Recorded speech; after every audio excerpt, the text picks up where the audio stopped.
Olá pessoal, sejam bem-vindos a mais um vídeo, me chamo João Paulo e hoje a gente vai ter mais um vídeo do quadro JP Responde, onde eu respondo perguntas lá da caixinha de perguntas do Instagram. Então se você não me segue no Instagram ainda, o link está aqui embaixo, me siga lá que tem conteúdo também todo dia. Você está perdendo tempo se não me segue lá ainda. Então a pergunta de hoje foi feita pelo Giovanni.fd. Ele me mandou: fale sobre o Kiso 11. O Kiso 11, para quem não sabe, é o novo fundo imobiliário que foi anunciado pelo Thiago Reis recentemente. Ele vai seguir um índice chamado Suno 30, que é um índice feito pela Suno Research junto com o Thiago Reis, o professor Baroni. E ele tem um intuito de poder fazer um índice que englobe bons fundos imobiliários, tendo uma boa relação risco e retorno, melhor do que a do IFIX. A gente vai olhar aqui como é que é o fundo e vou explicar cada detalhe para você. Então, para a gente saber se o Kiso 11 é um bom investimento ou não, a gente tem que olhar como que funciona o Suno 30. Porque o Suno 30 é o índice que o Kiso 11 vai seguir. Ele vai tentar replicar exatamente o índice, da mesma forma que é um ETF. Então o Kiso 11 é um fundo de fundos que vai operar exatamente igual um ETF. O ETF do Suno 30. Então, olhando aqui o Suno 30 como que ele é, eu abri aqui o prospecto do Suno 30, como que ele funciona. Vamos olhar aqui então como que é o índice. Aqui ele fala de uma forma geral, como que é o mercado de fundos imobiliários. Aí cheguei aqui numa parte que eu marquei para a gente olhar. Aqui está escrito que o Suno 30 ele foca em fundos imobiliários de tijolo e de papel. Para quem não sabe, os de tijolo são os que investem em imóveis físicos mesmo, tangíveis, imóveis reais. E os de papel são os que investem em recebíveis imobiliários. Então ele quer focar nesses dois. Por quê? Ele diz que o IFIX, que hoje é o principal índice de fundos imobiliários, ele tem um monte de fundo imobiliário que não tem liquidez, que não distribui dividendos há mais de 12 meses, alguns fundos imobiliários monoimóveis que apresentam um risco maior. Então o Suno 30 ele surgiu para poder mostrar um índice que tem uma melhor relação risco e retorno do que o IFIX. E é por isso que nunca existiu um ETF do IFIX que realmente desse certo, porque o IFIX é composto de alguns fundos imobiliários que não têm liquidez. E o ETF, ele tem que ficar comprando e vendendo as cotas daquele fundo para poder mexer a sua exposição dentro daquele ETF de forma que replique o índice da melhor forma possível. Só que como tem alguns fundos imobiliários que não possuem liquidez, o ETF não ia conseguir ficar comprando e vendendo esses fundos imobiliários. E ele mostra aqui então que ele deixou fundos de fora para focar mesmo em ativos de papel e tijolos, sem que o fundo tivesse que pagar a taxa duas vezes. Então, continuando aqui, aí ele começa a falar sobre o mercado de fundos imobiliários. Aqui ele mostra o desempenho. Essa linha preta é o IFIX, a linha amarela o CDI e a linha vermelha o Ibovespa. A gente vê que o IFIX teve um retorno muito superior ao Ibovespa nos últimos 9 anos, que ele puxa desde 2011 esse gráfico aqui. Mas o Ibovespa também é um péssimo índice de ações. Então a gente sabe que tem algumas empresas que performaram muito mais do que todos esses três índices aqui. Então a gente vem descendo aqui, ele continua mostrando o mercado de fundos imobiliários, como vem crescendo a oferta pública, como que vem crescendo o número de investidores em fundos imobiliários nos últimos meses, nos últimos anos, né? Participação dos investidores. Aqui ele vai falando de uma forma geral, né? Não é sobre o índice em si. Agora sim ele chega aqui onde ele fala sobre o índice e o que é o Suno 30. Então ele mostra que hoje existem 236 fundos imobiliários negociados, sendo que 120 pertencem ao IFIX. E aqui ele mostra muitos desses fundos de tijolo que pertencem ao IFIX só tem um ativo, um monoativo, e não pagaram em proventos nos últimos 12 meses. Então é o tipo de fundo imobiliário que o Suno 30 quer deixar de fora. Pegar somente os multi-imóveis, que são mais seguros porque tem uma diversificação de imóveis dentro do fundo e que pagam proventos regularmente.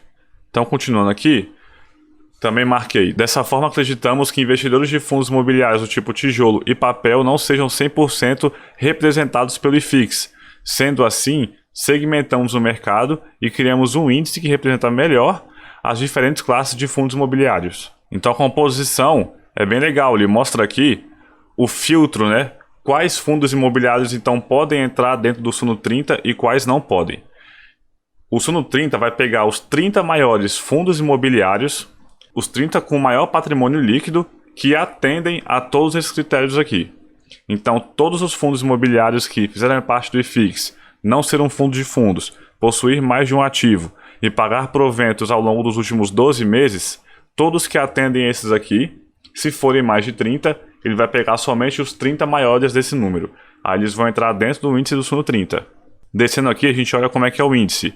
Ele mostra aqui que os ativos, os 30 fundos imobiliários, são distribuídos de forma igual e reavaliados a cada 3 meses. Ele mostra aqui março, junho, setembro e dezembro. Então isso de distribuir por forma igualitária os fundos, eu achei bem legal. Porque se ele segmentasse por valor de mercado, alguns fundos imobiliários iam ter uma participação muito grande dentro desse índice. Então ele ia deixar de ser tão diversificado.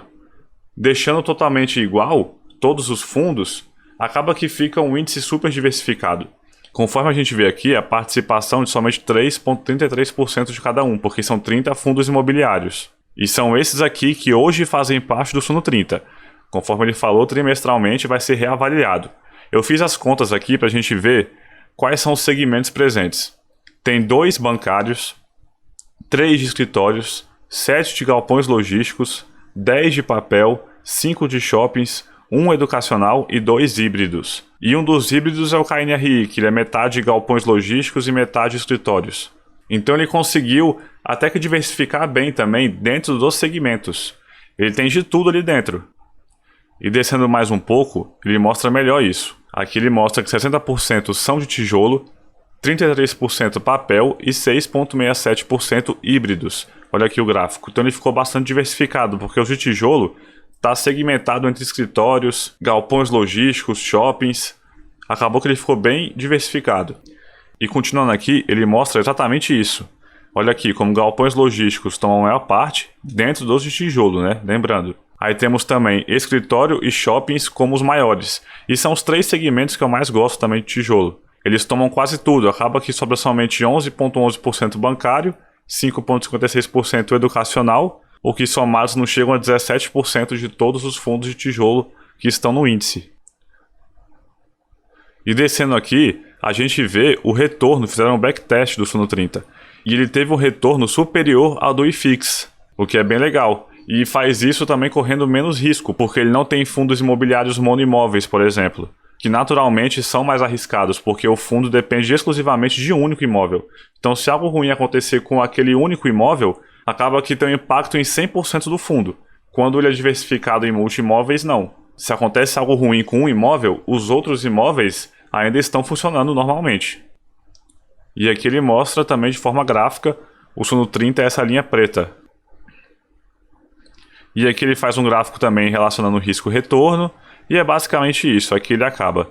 Tá, então o índice a gente viu que ele é bastante legal, é bem diversificado, pega somente fundos imobiliários multimóveis. O índice em si é bem legal, mas e o fundo imobiliário KISO 11 então? A gente tem que avaliar as taxas dele, por quê? Ele é um fundo de gestão passiva. O que isso quer dizer? Que ele só precisa seguir o índice, exatamente igual um ETF. É diferente dos fundos de fundos, como o BCFF ou HFOF. Eles são fundos de gestão ativa. O gestor não precisa seguir um índice. Ele pode comprar e vender o fundo imobiliário que ele bem entender. E ele faz isso buscando as melhores oportunidades no mercado para depois vender esses fundos com um lucro e repassar isso para os acionistas. Só que os fundos de fundos, eles correm um risco também muito alto que muita gente não percebe e cobram taxas altíssimas.